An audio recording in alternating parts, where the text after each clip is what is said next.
Assalamualaikum warahmatullahi wabarakatuh. Segala puji hanya milik Allah, Rob semesta alam. Dialah yang telah menciptakan kehidupan dan kematian sebagai ujian, untuk melihat siapa di antara hamba-hambanya yang terbaik amalnya. Shalawat dan salam semoga senantiasa tercurah kepada junjungan kita, Nabi Muhammad Shallallahu Alaihi Wasallam, yang telah membawa manusia dari kegelapan menuju cahaya iman, dari kesesatan menuju jalan kebenaran. Saudaraku yang dirahmati Allah, marilah kita merenung sejenak. Betapa cepatnya waktu berlalu, betapa singkatnya perjalanan kita di dunia. Hari-hari yang kita jalani sesungguhnya hanyalah lembaran-lembaran yang terus terkikis, menuntun kita mendekati satu kepastian yang tak bisa dihindari, yaitu kematian. Tidak ada satupun di antara kita yang mampu lari darinya. Raja ataupun rakyat jelata, yang kaya maupun miskin, yang sehat maupun sakit, semuanya akan kembali kepada Allah. Namun, seringkali kita tertipu oleh dunia. Kita sibuk mengejar harta, jabatan, dan kesenangan sesaat, hingga lupa bahwa semua itu akan ditinggalkan. Sehebat apapun kedudukan, sebanyak apapun kekayaan, pada akhirnya hanya kain kafan putih yang akan menyelimuti tubuh kita. Semua yang kita banggakan akan sirna. Yang akan tinggal hanyalah amal, baik atau buruk. Disinilah letak pentingnya kita membicarakan alam kubur. Karena kubur bukan sekadar tanah tempat jasad dikebumikan. Ia adalah gerbang menuju akhirat. Fase awal yang akan menentukan perjalanan kita berikutnya. Rasulullah Shallallahu Alaihi Wasallam telah mengingatkan.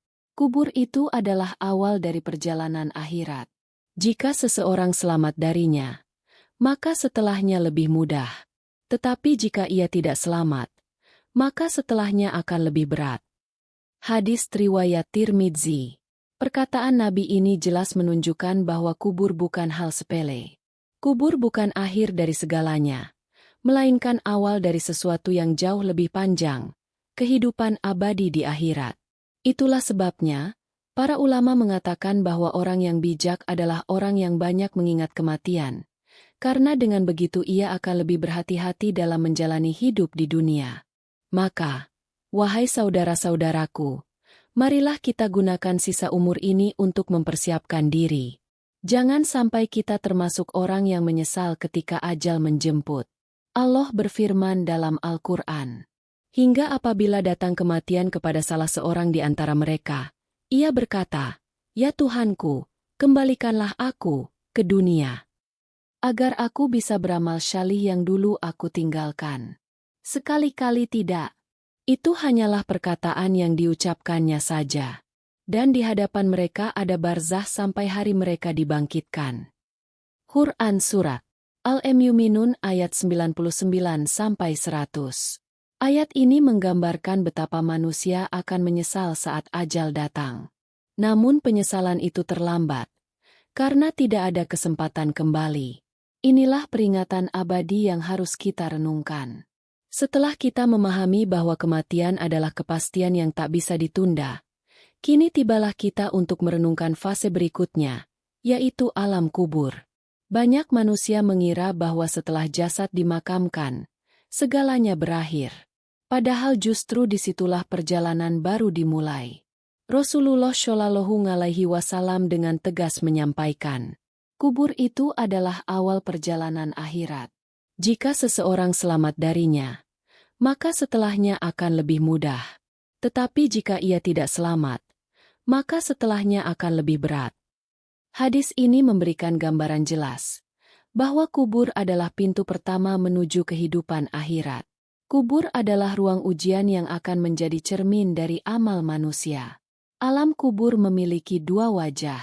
Bagi orang beriman, kubur akan menjadi taman dari taman-taman surga. Ia akan merasakan ketenangan, lapang, cahaya, dan wangi surga. Malaikat akan datang menanyakan pertanyaan, dan dengan iman yang kokoh ia akan menjawab, "Robku adalah Allah, Nabiku adalah Muhammad, agamaku adalah Islam." Maka kuburnya dilapangkan sejauh mata memandang, dan ditunjukkan kepadanya tempatnya di surga. Bagi orang kafir, munafik, atau fasik, kubur akan menjadi jurang dari jurang-jurang neraka. Malaikat datang menanyai mereka, tetapi mereka tidak mampu menjawab dengan benar. Mereka akan mengatakan, "Aku tidak tahu, aku hanya mengikuti orang-orang." Maka kuburnya akan disempitkan, hingga tulang-tulang rusuknya saling menghimpit. Azab dan panas neraka ditampakkan kepadanya, sehingga ia merasakan siksaan yang pedih. Alam kubur bukan hanya soal tanah yang dingin dan gelap. Ia adalah fase barzah, alam penantian sebelum datangnya hari kiamat. Disinilah manusia merasakan balasan pertama dari amalnya. Apa yang ditanam di dunia akan dipanen di kubur. Allah Ta'ala berfirman tentang kaum Fir'aun. Kepada mereka, keluarga Fir'aun, ditampakkan neraka pada pagi dan petang.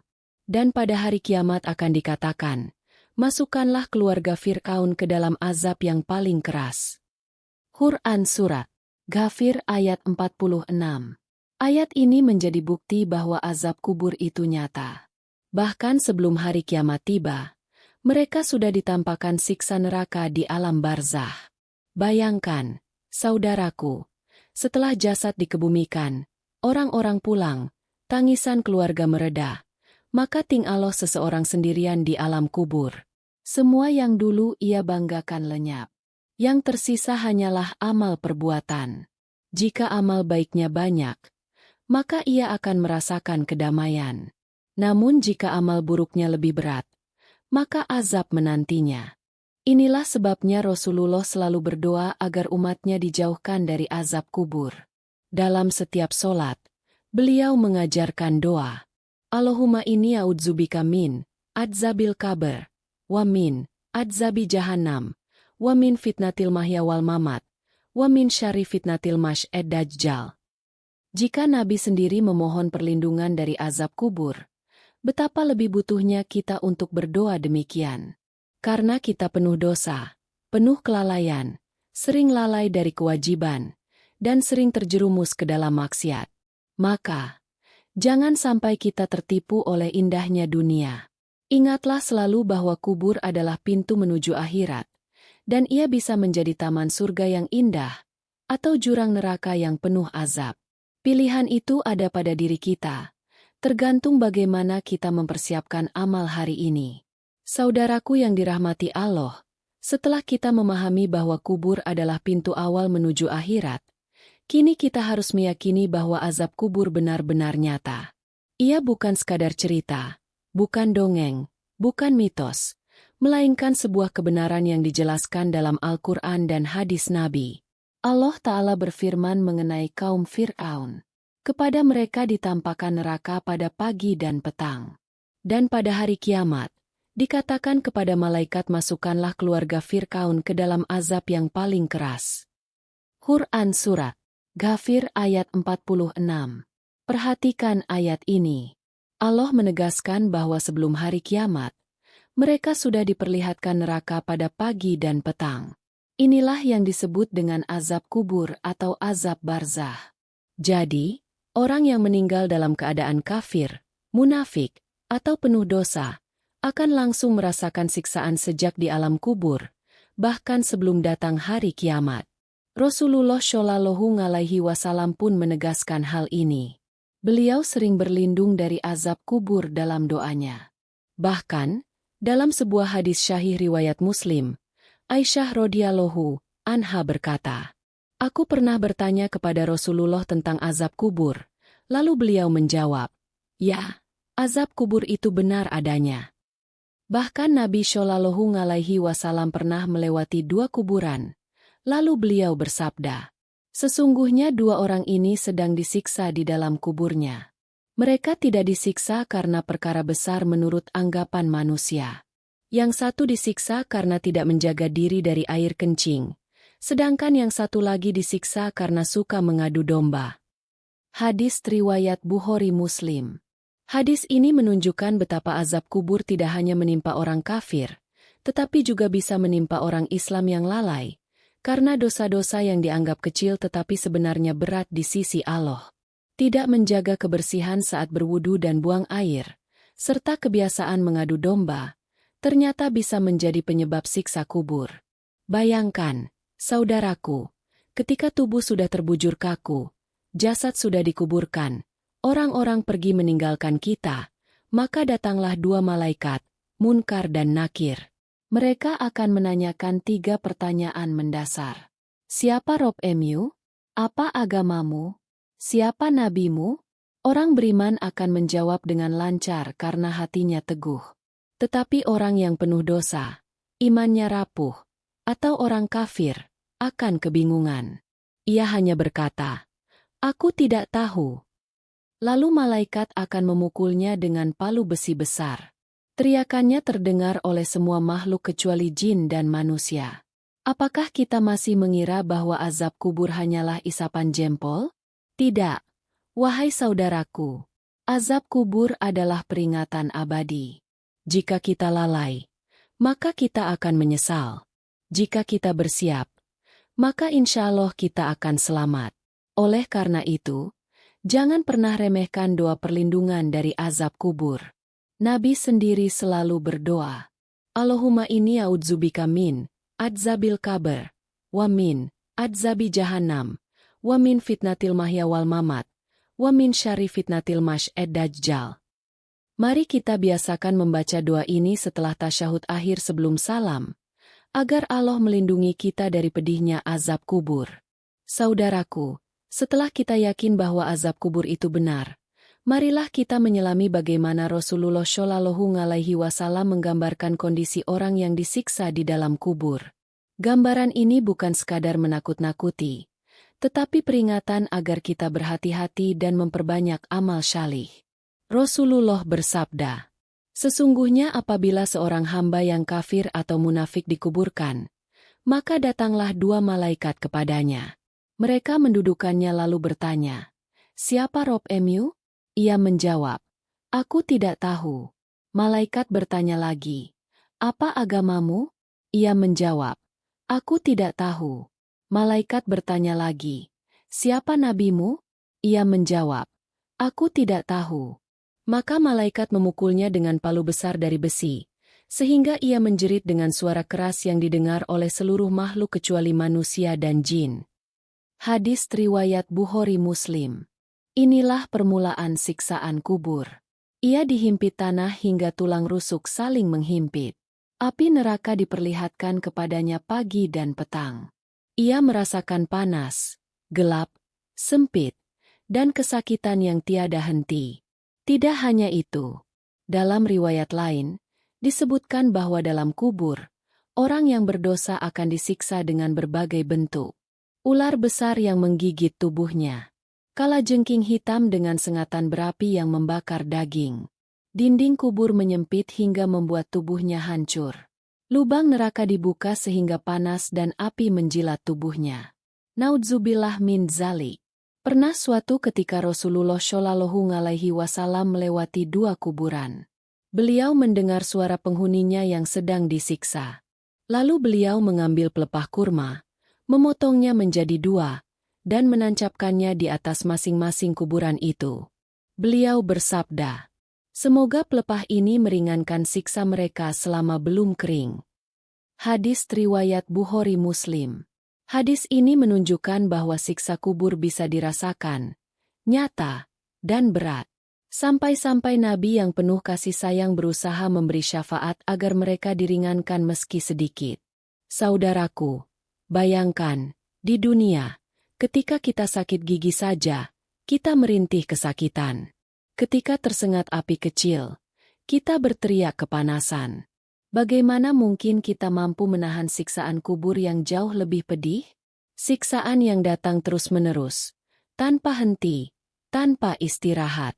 Gambaran ini bukan untuk membuat kita putus asa, melainkan agar kita bangun dari kelalaian. Siksaan kubur bisa kita hindari, asal kita mempersiapkan diri dengan amal syalih. Jangan sampai kita hanya sibuk dengan dunia, tetapi lupa dengan akhirat. Karena sesungguhnya kubur itu adalah cermin amal kita. Amal syalih akan menjelma menjadi teman yang menenangkan, cahaya yang menerangi, dan wangi surga yang menyejukkan. Sedangkan amal buruk akan menjadi ular, kalajengking, dan api yang menyiksa. Maka, wahai saudara-saudaraku, marilah kita menjadikan gambaran azab kubur ini sebagai cermin untuk memperbaiki diri. Saudaraku yang dirahmati Allah, setelah kita memahami betapa pedihnya azab kubur, tentu hati kita bertanya, adakah jalan untuk selamat darinya? Apakah mungkin seorang hamba terbebas dari siksa yang begitu dahsyat itu?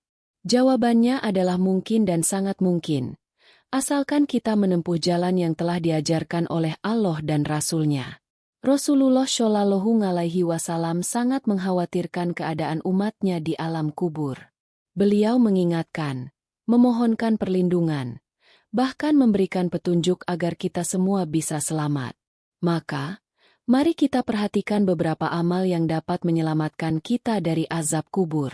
1. Menjaga sholat 5 waktu dengan khusyuk. Sholat adalah tiang agama. Ia adalah ibadah pertama yang akan dihisab. Jika sholat seseorang baik, maka amal lainnya akan baik.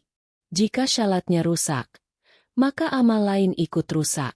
Dalam sebuah hadis, Rasulullah bersabda, "Sholat adalah cahaya." Hadis riwayat Muslim. Sholat yang khusyuk dan dijaga tepat waktu akan menjadi cahaya di dalam kubur. Ia akan menerangi, melapangkan, dan menjadi pelindung dari kegelapan serta siksaan. 2. Membaca surah Al-Mulk setiap malam. Rasulullah Shallallahu Alaihi Wasallam bersabda, sesungguhnya surah Al-Mulk adalah penyelamat dari azab kubur. Hadis riwayat Tirmidzi. Membaca surah Al-Mulk sebelum tidur, merenungi maknanya, dan mengamalkan pesan-pesannya, insya Allah akan menjadi tameng bagi kita di alam kubur. 3. Banyak beristighfar dan bertaubat. Setiap manusia pasti berbuat salah. Tetapi sebaik-baik orang yang berbuat salah adalah yang mau bertaubat. Rasulullah mengajarkan agar kita memperbanyak istighfar. Karena istighfar akan menghapus dosa-dosa kecil yang mungkin menjadi sebab azab kubur. Allah berfirman, "Dan mohonlah ampun kepada Tuhanmu, kemudian bertaubatlah kepadanya. Niscaya Dia akan memberi kenikmatan yang baik kepadamu sampai waktu yang telah ditentukan." Quran Surat Hud ayat 3. 4. Menjaga lisan. Salah satu penyebab azab kubur adalah tidak menjaga lisan. Ghibah, fitnah, adu domba, dan dusta. Betapa banyak manusia yang meremehkan dosa lisan. Padahal justru itulah yang paling sering menjerumuskan ke dalam siksa. Rasulullah bersabda, sesungguhnya seorang hamba bisa saja berkata satu kalimat yang membuat Allah murka, dan ia tidak menganggapnya berbahaya, padahal kalimat itu menyeretnya ke dalam neraka. Hadis riwayat Bukhari. 5 syahid di jalan Allah. Orang yang mati syahid diberikan kemuliaan oleh Allah. Salah satunya adalah terbebas dari azab kubur. Nabi bersabda, orang yang mati syahid akan diampuni dosanya sejak darah pertama yang menetes, dan ia dijauhkan dari azab kubur. Hadis riwayat Tirmidzi. 6 amal syalih lainnya. Sedekah, doa anak yang syalih, mengajarkan ilmu yang bermanfaat. Semuanya adalah amal jariah yang akan terus mengalir pahalanya. Amal-amal ini akan menjadi cahaya, teman, dan pelindung di dalam kubur. Saudaraku, jangan remehkan kesempatan hidup yang masih Allah berikan hari ini. Karena setiap detik adalah peluang untuk mempersiapkan diri. Jangan sampai kita lalai, lalu menyesal ketika nyawa sudah dicabut. Wahai saudara-saudaraku yang dimuliakan Allah, setelah kita melalui pembahasan panjang tentang kematian, alam kubur, azab, dan cara menyelamatkan diri darinya, kini tiba saatnya kita mengambil kesimpulan. Azab kubur itu benar, nyata, dan pasti menimpa bagi siapa yang lalai dari peringatan Allah. Dunia hanyalah persinggahan sementara. Kita seringkali tertipu olehnya. Kita merasa seolah-olah hidup akan panjang, padahal ajal bisa datang kapan saja. Tidak ada yang bisa menjamin bahwa besok kita masih hidup. Betapa banyak orang sehat meninggal secara tiba-tiba. Betapa banyak orang muda dipanggil Allah lebih dulu daripada yang tua. Ketika kita dikuburkan, semua yang kita cintai akan meninggalkan kita. Anak, istri, suami, harta, jabatan, semuanya tak lagi menemani. Hanya amal yang akan tetap tinggal. Rasulullah Shallallahu Alaihi Wasallam bersabda, 3 perkara akan mengikuti mayit, keluarganya, hartanya, dan amalnya. 2 perkara akan kembali, dan hanya 1 yang tinggal. Keluarga dan harta akan kembali, sedangkan amalnya akan tetap bersamanya. Hadis riwayat Bukhari Muslim. Maka, jangan sampai kita tertipu oleh kesenangan sesaat. Ingatlah selalu sabda Nabi. Orang yang cerdas adalah orang yang mampu menundukkan dirinya, lalu beramal untuk kehidupan setelah mati. Sedangkan orang yang lemah adalah orang yang menuruti hawa nafsunya, lalu berangan-angan kepada Allah. Hadis riwayat Tirmidzi. Saudaraku, mari kita persiapkan bekal untuk alam kubur sejak sekarang. Perbanyaklah sholat, baca Al-Quran, bersedekah, bertaubat, dan menjaga diri dari dosa besar maupun kecil. Ingatlah, setiap amal akan dipertanggungjawabkan. Azab kubur adalah peringatan abadi. Ia menjadi tanda kasih sayang Allah, agar manusia tidak terlena dan terperosok ke dalam kerugian. Dengan merenungi azab kubur, kita diingatkan bahwa hidup bukan hanya makan, minum, dan bersenang-senang. Hidup adalah ujian menuju akhirat. Maka, sebelum terlambat, marilah kita perbanyak doa. Allahumma inni a'udzubika min adzabil qabr, wa min adzabi jahannam, wa min fitnatil mahya wal mamat, wa min syarri fitnatil masy'ad dajjal. Semoga Allah menjaga kita dari pedihnya azab kubur, menjadikan kubur kita taman surga yang menenangkan, dan mempertemukan kita kembali di surganya yang penuh kenikmatan. Amin ya Robbal Ngalamin. Saudara-saudaraku yang dirahmati Allah, demikianlah pembahasan kita tentang azab kubur yang benar adanya, sebagai peringatan abadi bagi setiap manusia.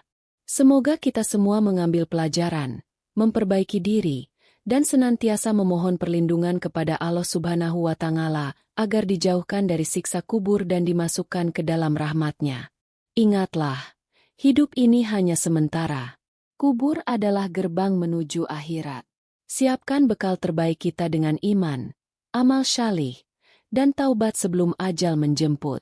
Apabila Anda merasa video ini bermanfaat, jangan lupa untuk menekan tombol like, bagikan, share, kepada keluarga serta sahabat agar lebih banyak yang mendapatkan peringatan ini, dan tentu saja subscribe channel ini agar tidak ketinggalan nasihat serta kajian penuh hikmah berikutnya.